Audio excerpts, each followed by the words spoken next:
कली खोत जग आंधरा, शब्द न माने कोय, चाहे कहूं सत आई ना, सो जग बैरी होए। नमस्कार दोस्तों, मैं आकाश आहूजा कबीरदास जी के इस दोहे के साथ आप सभी का बहुत बहुत स्वागत करता हूं इस लाइव सेशन में। दोस्तों, कबीरदास जी कहते हैं कि ये कलयुग है, यहां कोई किसी की बात शब्द ज्ञान नहीं सुनना चाहता, और अगर किसी को आप आईना दिखाएंगे तो जग जो है वो आपका दुश्मन बन जाएगा। दोस्तों, मैं एक्चुअली आज जब टाइम्स ऑफ इंडिया सुबह पढ़ रहा था तो एक खबर पर मेरी निगाह पड़ी, पेज नंबर 4 पर। यहां लिखा है, news portal owner booked for fake post on national games. एक न्यूज पोर्टल के ओनर को बुक किया गया है फेक पोस्ट डालने के अपराध में नेशनल गेम्स को लेकर। टाइम्स ऑफ इंडिया रिपोर्ट करता है, the case has been registered against an unidentified owner of a news portal for allegedly publishing fake news about corruption in the ongoing 38th National Games in Uttarakhand and maligning the state's image at Dehradun's Raipur police station on Thursday. यानी कल ये मुकदमा दर्ज हुआ है और आरोप ये लगाया गया है कि नेशनल गेम्स को लेकर उस व्यक्ति ने, जो भी वो न्यूज पोर्टल का स्वामी है, उसने गलत लिखा, जिससे प्रदेश की छवि खराब हुई है। और इसमें सब इंस्पेक्टर दीपक गहरवाला का स्टेटमेंट भी छपा है कि complaint alleged that portal published a news story on it's social media page on Wednesday. बुधवार को कंप्लेंट में ये कहा गया है कि बुधवार को सोशल मीडिया पेज पर उस व्यक्ति ने ये डाला, और जिसका टाइटल था corruption in national games being held in Uttarakhand, medals being sold for lakhs. और ये शायद ताइक्वांडो में हुआ था। और दोस्तों, ये आरोप सिर्फ इस पोर्टल ने नहीं लगाए, बल्कि तमाम अखबारों की कल की सुर्खियों में भी ये था कि और उसके बाद जो ओलंपिक संघ है भारत का, उसकी जो अध्यक्षा हैं डॉक्टर पीटी उषा, जो हमारे देश की बहुत बड़ी धाविका रही हैं, उन्होंने भी इस पर आपत्ति जताई और इसकी जांच करने के लिए कहा है। तो मामला चाहे जैसा भी हो, लेकिन मुकदमा दर्ज हुआ है न्यूज पोर्टल के ओनर पर। तो मैं कहीं ना कहीं इस चीज को, अब मैं जजमेंट करने वाला तो नहीं होता कि क्या स्थितियां रही थी, पर मुझे ऐसा लगता है कि लोकतंत्र में अभिव्यक्ति की स्वतंत्रता होनी चाहिए। अभिव्यक्ति ऐसी ना हो जो किसी को कष्ट पहुंचाए, ठीक है, कष्ट अगर पहुंचाती है तो उसमें कार्रवाई उसी हिसाब से होनी चाहिए। हालांकि मैं इस न्यूज पोर्टल को मैंने पढ़ा नहीं है कि कौन से न्यूज पोर्टल का था, लेकिन फिर मैंने उसके बाद पढ़ने के बाद मैंने फिर अमर उजाला की एक न्यूज पढ़ी। ये अमर उजाला की न्यूज है जो मैं खोल रहा हूं, यही न्यूज है। राष्ट्रीय खेलों में फिक्सिंग और भ्रष्टाचार का खेल और लाखों में पदक बेचने की खबर चलाने के मामले में भ्रामकता का आरोप लगाते हुए एक पोर्टल के संचालक के खिलाफ मुकदमा दर्ज किया गया है। आरोप है कि इसके लिए प्रदेश की छवि को धूमिल करने का प्रयास किया गया। रायपुर एसओ प्रदीप नेगी ने बताया कि महाराणा प्रताप स्पोर्ट्स कॉलेज के प्रधानाचार्य राजेश मुंगाई की शिकायत पर मुकदमा दर्ज किया गया।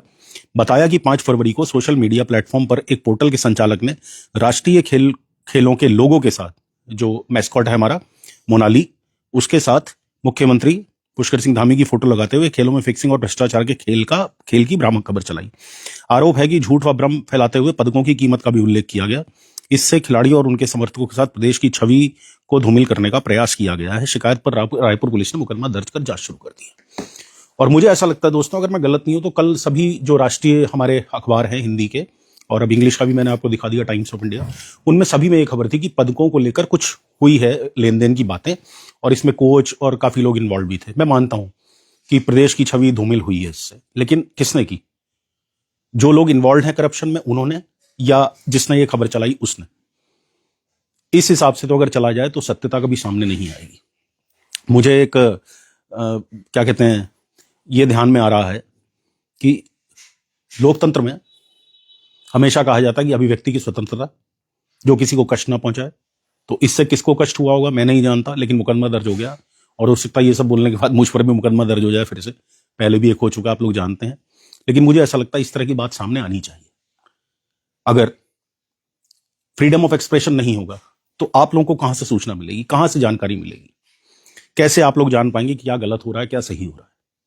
अगर मैं आज आपके सामने बैठा हूं तो मैं एक चर्चा लेकर बैठा हूं कि न्यूज पोर्टल ओनर को फेक पोस्ट तथाकथित एलिजिडली कि उसे बुक किया गया है कि नेशनल गेम्स को लेकर उसने गलत खबर चलाई। लेकिन क्या जितने राष्ट्रीय अखबार हैं सब पर मुकदमे दर्ज होंगे? क्या सबकी खबर झूठ थी? क्या पीटी उषा जी का बयान झूठा था? मैंने क्रॉस वेरीफाई किया, हालांकि वो नेशनल अखबार अभी मेरे पास नहीं है, नहीं तो मैं आप लोगों को वो भी दिखाता। तो मेरा मानना यह है, मुझे कुछ चीजें याद आती हैं। एक अशरफ मालवी साहब एक नामचीन शायर होते हैं, उनसे वो कहते हैं कि हुकूमत से एजाज अगर चाहते हो, हुकूमत से एजाज अगर चाहते हो, एजाज मतलब सम्मान, आदर, अगर चाहते हो तो अंधेरा है लेकिन लिखो रोशनी। तो सच को झूठ और झूठ को सच करने का खेल नहीं चलना चाहिए, मेरा ये मानना है। सत्यता जो भी हो, इस न्यूज पोर्टल ने अगर गलत किया है तो इसके खिलाफ कार्रवाई होनी चाहिए। लेकिन अगर वही चीज लिखी है जो अन्य अखबारों में लिखी है, क्योंकि मुझे पता नहीं, इसमें न्यूज पोर्टल का नाम नहीं है, तो मैं इसे क्रॉस वेरीफाई नहीं कर पाया कि उसने क्या लिखा है। लेकिन इतना मुझे समझ में आ गया कि उसके ऊपर मुकदमा दर्ज हुआ है, ये कहकर कि उसने नेशनल गेम्स को लेकर, राष्ट्रीय खेलों को लेकर, जो 38वें राष्ट्रीय खेल उत्तराखंड में हो रहे हैं, जिसकी मेजबानी उत्तराखंड कर रहा है, उसको लेकर भ्रामक खबर चलाई और उससे राज्य की छवि को धूमिल करने का प्रयास किया गया है। तो ठीक है, जजमेंट आएगा बाद में, या जो भी इन्वेस्टिगेशन होगी उसमें चीज पता लगेगी। लेकिन फिर से उसी बात पर कि अगर आवाज उठाने वालों को आप खामोश करेंगे तो मुझे लगता है नहीं। एक स्वस्थ लोकतंत्र में पत्रकार की बहुत वैल्यू है। पत्रकार, मैं पहले हमेशा कहता हूं कि सत्ता और जनता के बीच में सेतु का कार्य करता है। सत्ता की अच्छी बातें भी लेकर आता है, सत्ता की गलत बातें भी लेकर आता है, और ये अधिकार है। मीठा मीठा गप गप कड़वा कड़वा थू थू नहीं चलना चाहिए कि अगर तो आपकी श्लाघा हो रही है, प्रशंसा हो रही है, सराहना हो रही है तो आपको बहुत अच्छा लगे, लेकिन अगर कोई असलियत उजागर कर दे, हालांकि मैं फिर से क्लेम नहीं कर रहा कि इसमें असलियत थी या नहीं थी, लेकिन मैं, अगर खबर वही है कि कोच और जो लगा आरोप पदाधिकारियों पर एक खेल संघ के, जैसा राष्ट्रीय अखबारों ने भी लिखा है, तो फिर इसे भी लिखने का अधिकार होना चाहिए। मंच किसी का छोटा बड़ा हो सकता है, मैं भी खुद कहता हूं मेरा मंच बहुत छोटा है, हालांकि 8-8,500 लोग आप मुझे फॉलो करते हैं, आपका बहुत बहुत धन्यवाद है। धीरे धीरे मैं भी बड़ा हो जाऊंगा, लेकिन अगर हम छोटे पेज वाले हैं तो क्या हमें सत्य बोलने का अधिकार नहीं है? ये प्रश्न आप खुद स्वयं से एक बार पूछ के देखिएगा। और बहुत ज्यादा मैं नहीं कहूंगा, बस इतनी ही बात कर रहे हैं, आप लोगों के बीच में आया था, मेरे मन में पीड़ा थी, क्योंकि मैं भी मुकदमा झेल चुका हूं और मुकदमों में किस तरह से कष्ट होता है। अगर आपके किसी के भी भाई के कोई सवाल हैं तो मुझसे आप पूछ सकते हैं, नहीं तो मैं विदा लूंगा, क्योंकि लगभग कितनी देर का हो गया, हाँ 6.5 मिनट हो गए हैं, आधा मिनट और मैं देखता हूं। अगर किसी का कोई कमेंट होता है, आप लोग प्लीज इस रिपोर्ट पर कमेंट अवश्य करिएगा, क्योंकि यही वो लोग हैं जो आपकी आवाज बनते हैं। किसी की नियत के बारे में मैं नहीं जानता, इस न्यूज पोर्टल स्वामी की उसके पीछे नियत क्या थी, लेकिन मुझे ऐसा लगता है कि सारे पत्रकार मेरी ही तरह होते हैं जो सत्य का साथ देते हैं, और मुझे मिलने वाले अधिकांश लोग ऐसे ही हैं। मेरे मित्र मंडली में भी जो पत्रकार हैं वो सब सत्य का साथ देने वाले हैं और जनता की आवाज बनने वाले हैं। तो दोस्तों, विदा लूंगा आपसे। इसको सोचिएगा जरूर, क्या ये सही है लोकतंत्र के लिए?